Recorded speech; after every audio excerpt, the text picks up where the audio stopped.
A densidade Não, de vai, um vai. corpo define-se como um quociente entre a massa e o volume desse corpo. Desta forma, pode-se dizer que a densidade mede o grau de concentração de massa em determinado volume. O símbolo para a densidade é P, a letra grega Rho, e a unidade SI é quilograma por metro cúbico.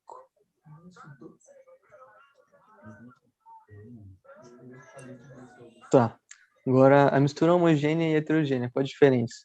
A homogênea, ela é uma solução que apresenta uma única fase e a heterogênea apresenta duas.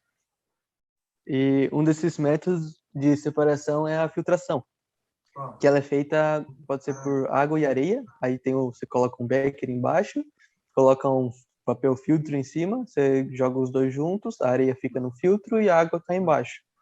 A decantação pode ser usada com barro e água, aí você deixa a água barrenta, em repouso por uns 10 minutos, 20 minutos, aí o barro vai ficar embaixo e a água em cima, por causa da densidade.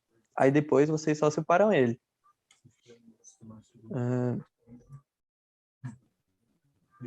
Já em três tipos de substâncias dentro. Tem água, areia e sal. E ela deve ser.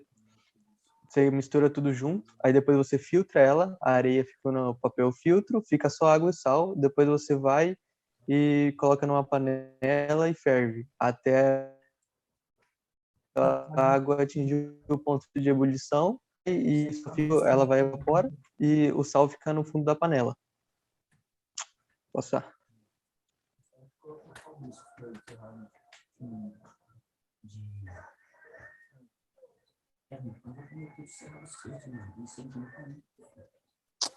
Tá, agora a ventilação é a separação entre sólidos e o material mais denso separado do menos denso, através de uma corrente de ar.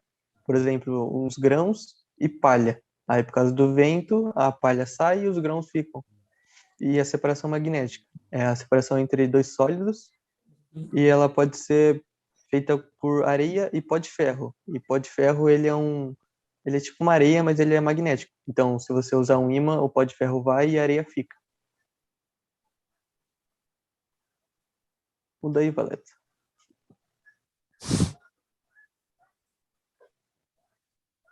Tá. Agora, pulou muito, Valeta. Volta, volta. Tá. Agora, destilação simples. Ela é usada quando você quer separar uma mistura homogênea do tipo sólido líquido e pode ser usado água e sal.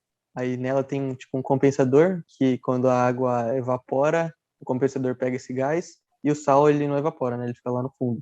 Já a destilação fracionada, ela é uma mistura que apresenta dois líquidos juntos, como por exemplo água e acetona, e no meio que no aparelho tem uma coisa chamada coluna de fracionamento, que é responsável por separar as substâncias.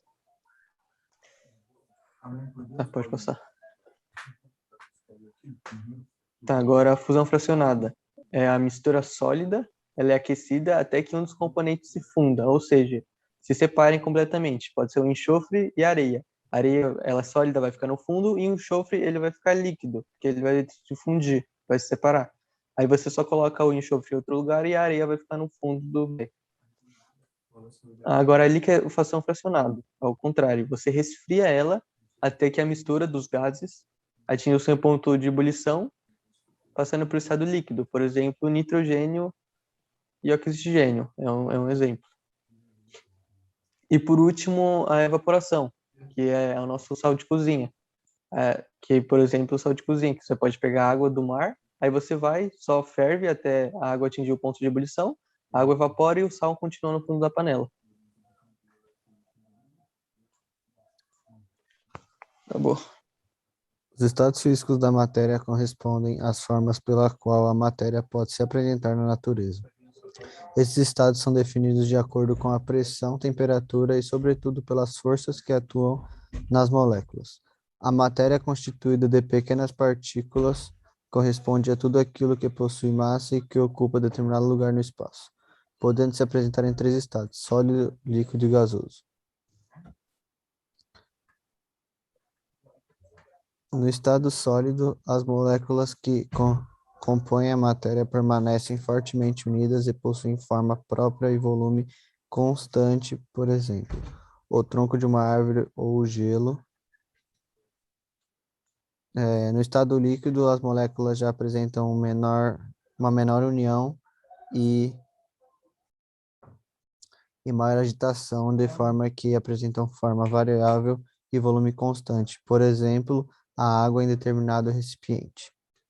Já no estado gasoso, as partículas que formam a matéria apresentam intensa movimentação, pois as forças de coesão são pouco intensas nesse estado.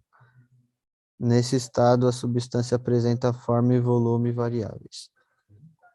Sendo assim, no estado gasoso, a matéria terá forma segundo o recipiente que se encontra. Caso contrário, ela permanecerá disforme, tal qual o ar respiramos e não vemos. Para exemplificar, podemos pensar no botijão de gás, o qual apresenta gás comprimido que adquiriu determinada forma. As mudanças de estado físico dependem basicamente da quantidade de energia recebida ou perdida pela substância. Existem essencialmente 5 processos de mudança de estado físico. Fusão é a passagem do estado sólido para o estado líquido por meio do aquecimento. Por exemplo, o cubo de gelo que fora do congelador vai derretendo e se transformando em água. Vaporização, passagem do estado líquido para o estado gasoso, que é obtido de 3 maneiras: calefação, ebulição e evaporação. Liquefação ou condensação, passagem do estado gasoso para o estado líquido por meio do resfriamento, por exemplo, a formação do orvalho. Solidificação, passagem do estado líquido para o estado sólido, ou seja, é o processo inverso à fusão, que ocorre por meio do arrefecimento, por exemplo, água líquida transformada em gelo. Sublimação, passagem do estado sólido para o estado gasoso e vice-versa, sem passagem pelo estado líquido. E pode ocorrer pelo aquecimento ou arrefecimento da matéria, por exemplo, gelo seco. É isso.